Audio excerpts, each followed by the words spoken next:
Hello and welcome to Foreign Policy Focus Episode 6. I am the show's host Kyle, and before we jump into the foreign policy news today, I just have one or two quick updates about the podcast. Update 1 is that I've created a Facebook group for the podcast and for discussion about foreign policy. The Facebook group has the same name as the podcast, Foreign Policy Focus, so if you go to your Facebook search bar and type in Foreign Policy Focus, you could easily find the group. Request to join the group. I will probably just accept any by requesting to join the group at this time. I'm hoping that the group will be a fun place for some discussion on foreign policy news. I know a lot of times it's hard to find foreign policy news, so if you have any interesting foreign policy stories, post them to the group.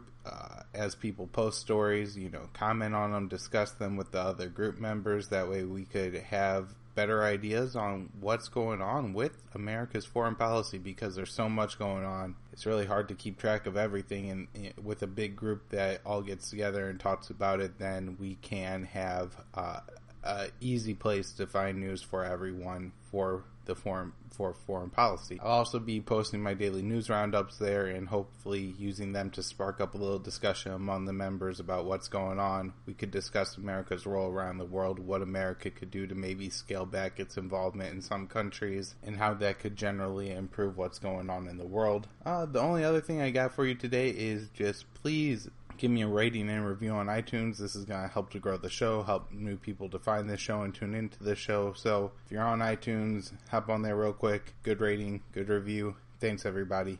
Let's get into the news. We will start with Iraq today. The first news I would like to talk about from Iraq is really a story about lack of news, and as the Pentagon put out a report saying that some number of U.S. troops have been wounded in fighting in Mosul in the past 6 to 8 weeks. In the past, the news we had got about U.S. troops either being wounded or injured or killed in Iraq has been a little bit more straightforward, saying that so-and-so was wounded at this time or in this place. This news coming out was very vague and didn't even give the number of troops who were wounded, whether they were wounded maybe in West Mosul or East Mosul, what happened, how the wounds happened. A lot of times they will say, a suicide bombing or ISIS sniper or something along those lines, but this was just some number of U.S. troops are wounded in the past 6 to 8 weeks. Hopefully this isn't going to be a policy coming out of the Trump administration where they keep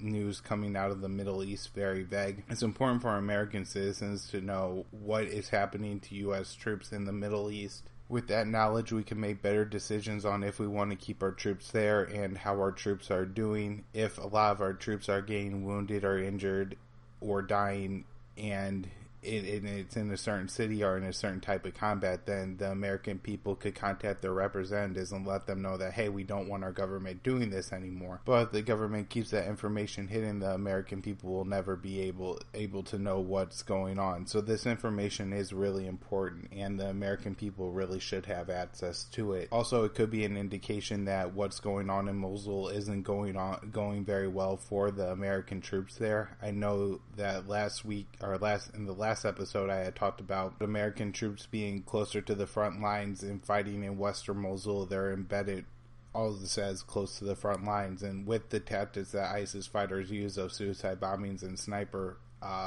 snipers, it's very likely that the U.S. troops will be more in harm's way the closer they get to the front lines. So if we have the information coming out of the Pentagon and suddenly there's a spike in U.S. troop casualties, then the American people can demand that at the very least U.S. troops be pulled back off of the front lines. However, if we don't know that information, then Pentagon could just continue with whatever policy they want, leaving Americans completely blind to what their government's doing overseas. Other news coming out of Mosul is that the invasion to retake Mosul has begun, as I said last time. Unfortunately, they're not able to cross straight from East Mosul to West Mosul because the U.S. destroyed all the bridges between the two sides of the city. This will be a problem for the Iraqi military because they're unable to just roll, their tanks and troops across the bridges, and so they're going to have to take West Mosul from the south and from the west. And it's also going to be a problem for the civilians because they're going to have very few ways to flee the city.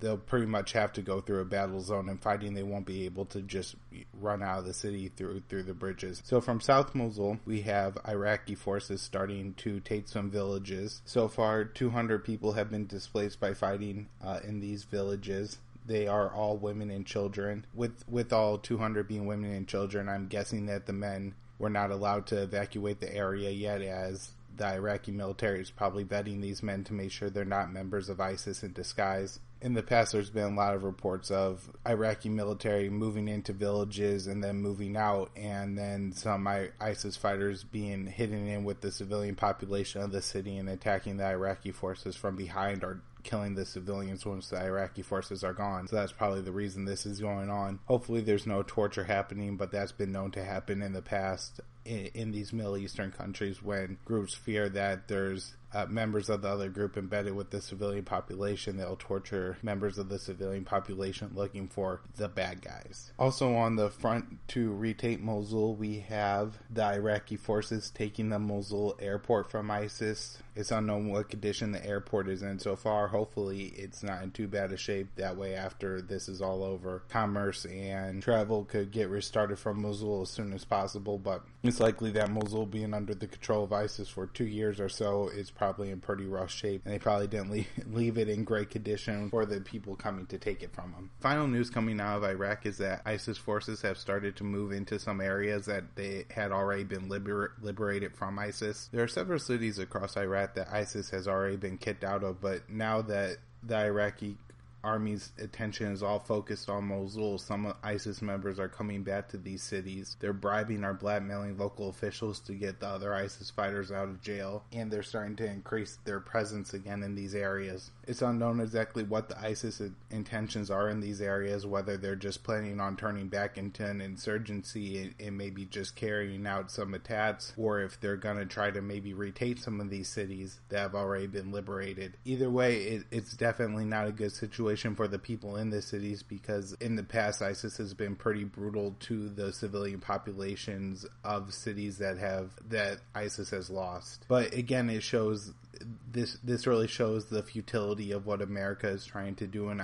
Iraq, and that we think we're going to be able to build a country out of Iraq that's going to somehow resemble somewhat of a peaceful state, and it just doesn't seem like it's going to be able to happen. Every time we put down monsters, new ones pop up all over the place. It's like the U.S.'s government is playing whack-a-mole, but there's only one mallet and 200 moles, so no matter what we do, we're always going to be on the losing side of it. And not only that, but every time we actually whack a mole, that mole just splits into 2 moles, and now there's an extra mole to try to hit. So, like I said, this is really a futile effort, and no matter what we do, we just seem to make things worse. Moving into Syria, we have peace talks starting in Syria. These peace talks are sponsored by the UN. It doesn't seem like there's a whole lot of optimism of anything good coming out of these peace talks, but hopefully we can make some progress at the very least. The two sides coming together and talking at least could maybe show them that there's some similar ideas of what's going on here, but I'm not extremely optimistic. The peace talks are mostly between the Syrian government and the moderate Syrian rebels, or the more moderate Syrian rebels. They don't include ISIS, so even if a peace agreement was reached, it would really only apply to East Syria, since West Syria is still mostly controlled by ISIS and the Kurds. Other news from Syria, we have an announcement from Turkey that they have retaken the city of Al-Bab from ISIS. What was supposed to be a very easy campaign for Turkey turned into a 2-month really slow, really bloody battle. Turkey admits that 69 of his troops were killed in fighting Al-Bab, although I've seen reports as high as 400. Turkey used the Free Syrian Army rebels along with their own troops to retake the city. While they've taken the city, there are still reports of ISIS carrying out suicide attacks and bombings around the city, so they really haven't rid the city of all the ISIS members. The fighting was going really slow, and then suddenly the rebels and the Turkish troops were able to break through into the city and apparently liberate the city from ISIS fighters. There are some rumors that the Turkey reached a deal with ISIS that allowed ISIS to leave the city with their weapons in exchange for the Turkish troops being able to roll into the city. If this is the case, they really only delayed the fight to come and really haven't solved any of the issues. However, maybe Turkey doesn't plan to move forward anymore, or move forward more slowly, or they think the ISIS fighters will go to areas that the Kurds are fighting in or the Syrian army's fighting in, and it won't be their problem. But we'll see what's going to happen. Nobody knows exactly what the next move of the Turkish and the Turkish rebels will be now. It's suspected that the Turks may move to Manbij.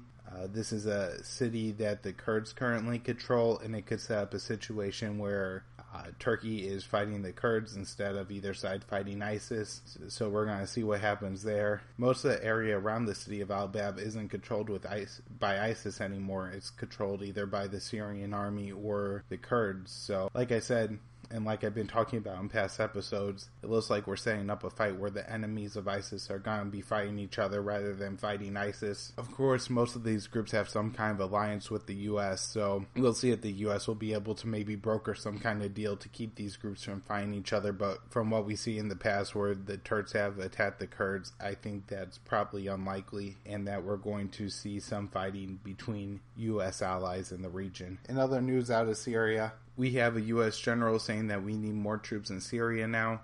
CNN came out with a report a couple weeks ago saying that that was going to be the U.S. plan. However, it was just from one anonymous source, so I really didn't take it too seriously. However, now we have a few generals coming out and saying that this is the solution that the U.S. needs in Syria. So I think we should finally take these reports seriously and worry about U.S. ground troops in Syria. I think if we put U.S. ground troops in Syria, it's just going to end up like a situation where Iraq and Afghanistan, where the troops can never leave because every time they try to pull out, a worse situation is going to happen than when the troops went in the first place. We should remember that right now ISIS is on the run. They're being attacked on all fronts, whether it's in Iraq or Syria. They're losing ground everywhere. There's really no need for the U.S. to escalate in Syria because ISIS is losing. However, the buildup that ISIS is terrible and needs to be stopped has been going on so long, and the U.S. mainstream media really does a poor job of updating what's going on in Syria daily. I think that most American people probably don't realize that ISIS is on the run and losing. They have enemies on every front, and so long as the enemies of ISIS don't start battling each other too hard, I think the fall of ISIS is going to happen within the next year, or at least the city of Raqqa will be surrounded at that time. But that won't stop the U.S. from looking to escalate and be more involved in Syria anyways. Moving our attention to Israel. In Israel, we have an Israeli soldier who was sentenced to 18 months in prison after executing a dying Palestinian man in the street. The Palestinian man was attempting to carry out an attack against some Israeli soldiers. The man was shot and disarmed and was laying in the street when the Israeli soldier took his weapon, walked up to the man, and executed him. The man was completely defenseless at the time that the Israeli soldier killed him, and while the man was an aggressor beforehand, he certainly wasn't an aggressor when he was killed. This was all caught on video, so that, we don't have necessarily a situation like we've had with some of the police killings in the U.S. where it's unknown what happened, and the man wasn't struggling. They weren't trying to handcuff him. There was no Israeli soldier within, I would say, 10 or 15 feet of the man when the Israeli soldier who killed the Palestinian man walked up to him and shot him. Most of the other soldiers were just standing around and looked like they were talking, so there wasn't any concern about the man getting up and attacking anyone. This was simply a cold-blooded murder. The soldier only received 18 months in prison.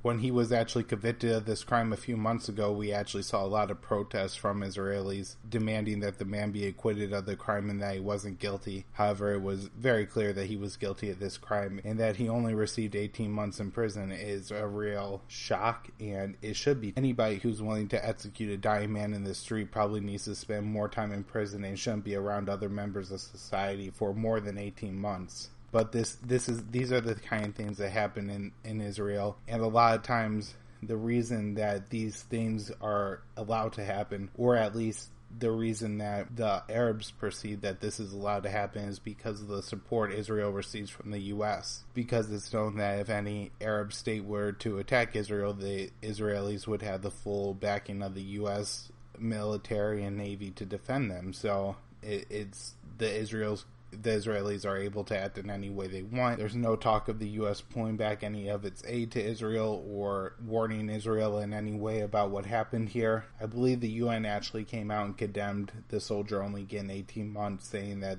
this is a ridiculously small sentence, but the UN is a pretty toothless organization, and without the US pushing for anything within the UN, it's unlikely the UN condemnation will mean anything. Another story coming out of Israel is that the Israelis plan to build a settlement road. The settlement road is going to be built in East Jerusalem, and it will net 2 Israeli settlements. The road will require the destruction of 57 Palestinian houses, putting roughly 500 Palestinian people out of their homes. The road will be for use only by settlers, so no Palestinians will be able to be on the road. The road bisects a lot of Palestinian neighborhoods, so it's a situation where somebody who was maybe, living down the street from you is now going to be miles and miles away, since you have to drive around the Israeli settlements to get to their place. Again, this is something that, at least by the Palestinians, is only perceived to be able to happen because of the support Israel gets from the U.S. Imagine your home being bulldozed and then you not even being able to travel on the road that's built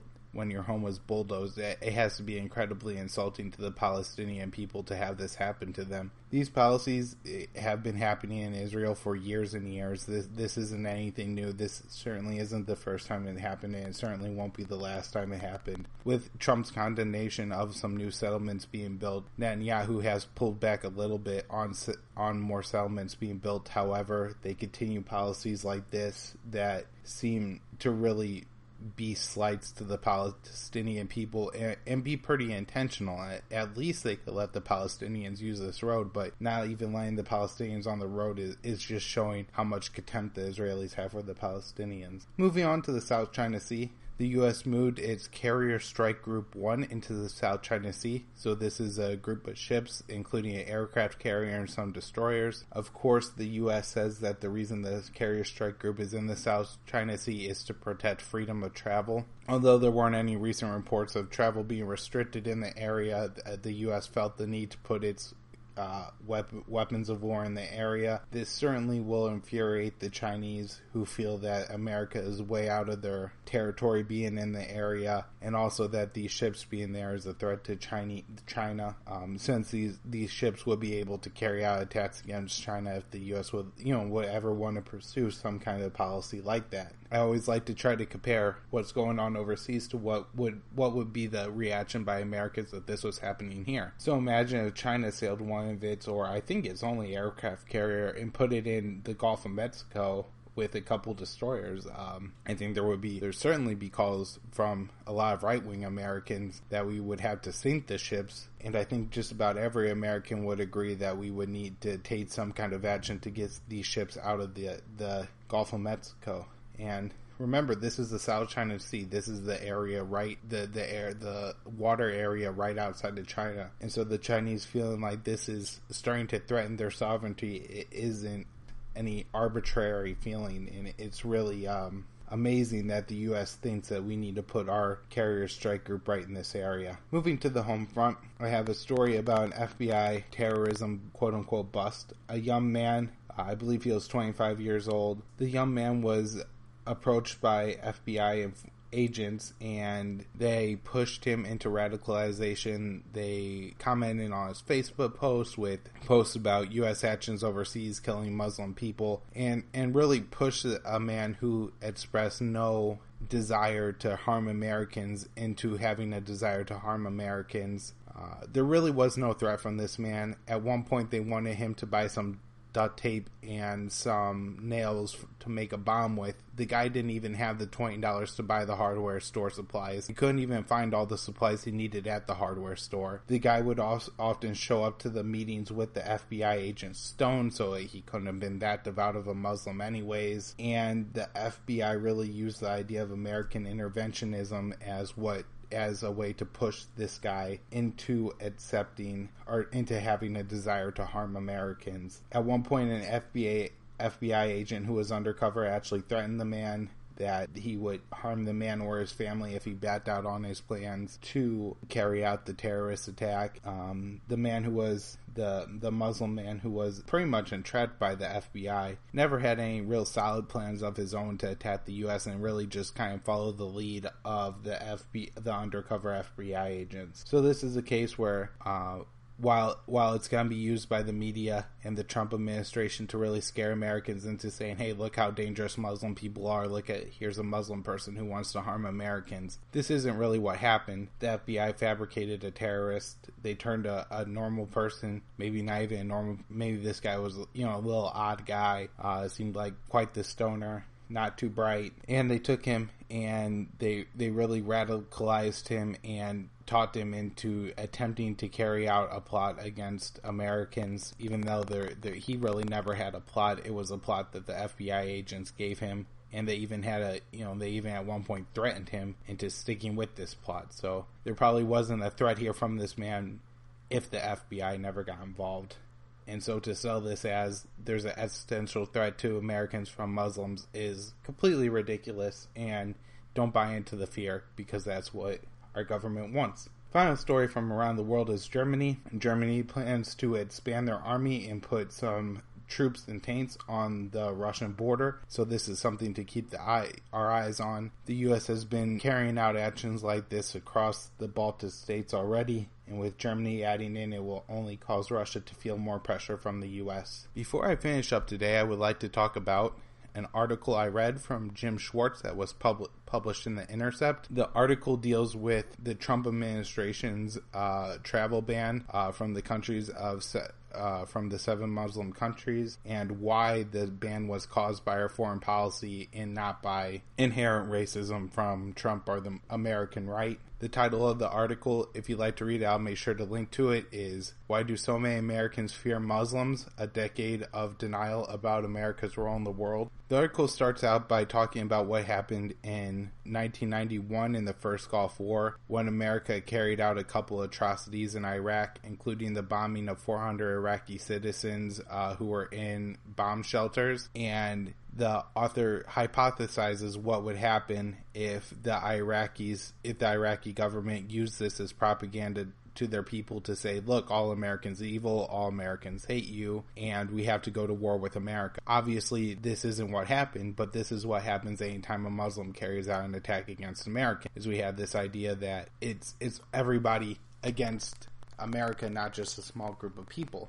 However, we do see here when, in 1991, America carried out an atrocity against the Iraqi people. And maybe this is why we have terrorism directed at the United States. The article goes on to talk about times throughout the George H.W. Bush presidency, the Clinton presidency, the Bush presidency, and the Obama presidency, where we continued a foreign policy of attacking Muslims, and that in response to that, we continue to have Islamic terrorism. And how none of these presidents were really able to put together a coherent foreign policy or a coherent story of why we're having attacks from Muslims, and how the Trump travel ban is really a response to the fact that most Americans don't understand what's going on in the Middle East and why Muslim people hate us. Obama never came out and said to the American people, the reason we have terrorism is because in 1991, George W. Bush killed 400 Iraqi people huddled in a bomb shelter. Or under Clinton, we have 500,000 Iraqi children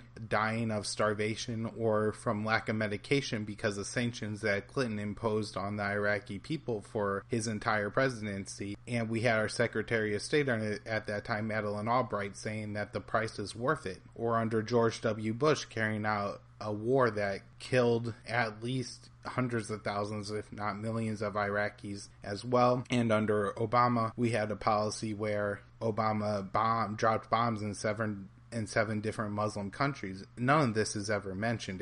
It's always just about the left being pretty much in denial that, this has anything to do with Islam. Well, it does have something to do with Islam, because Americans are bombing Muslim people. And the right thinking that this is some kind of existential threat that Muslims have to free Western people. Both of these ideas are absolutely ridiculous, but the idea from the right seems to line up a little bit more with the reality of this situation. I think that's why Trump is able to get away with so much, and that's kind of what the author of this article also suggests. So many people are wondering how America got to the point where we're banning people from 7 different countries. Well, the past 25 years of continuous war against people in the Middle East is how we got there. Whenever you have war against a population, you're going to create hostilities between those two populations. We've seen this throughout time. I mean, even going back and looking at World War II, you have FDR rounding up hundreds of thousands of Japanese people, taking away all their property, never returning it, and sticking them in camps. And that was only a few years of war that caused that to happen.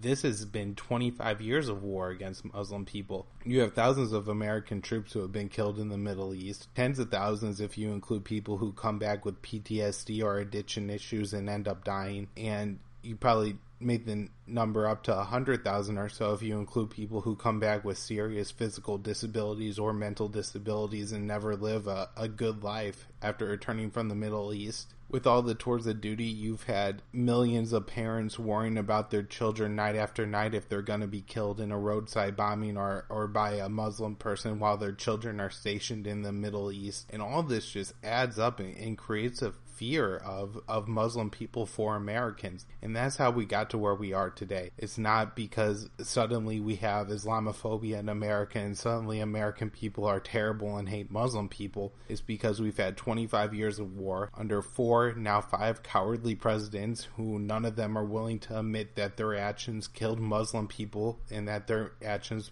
pissed off the Muslim community and led to terrorist attacks. If we keep hiding from the truth, we're never going to solve anything. And this is really an important article. I hope everybody reads it. I'll definitely link to it on my website. I've already posted it in the Facebook group Foreign Policy Focus. I'll be sure to include it on the show notes page at the foreignpolicyfocus.libsyn.com so everybody can read it. But really, take the article, look at it, and understand that this isn't that the Trump travel ban didn't happen in a vacuum. It happened because none of our previous presidents had the courage to stand up and tell the American people that Muslim people don't like us because we've been bombing them, because we've supported Israel while they trampled on the rights of Palestinians, because we've occupied their lands, because we've killed millions of them. And that has to be realized if we ever want a solution to this problem. Alright, with that, I think I'm going to wrap up for the week. I'll be back on Monday, but until then, if you want more news, go to kylesfilesblog.com.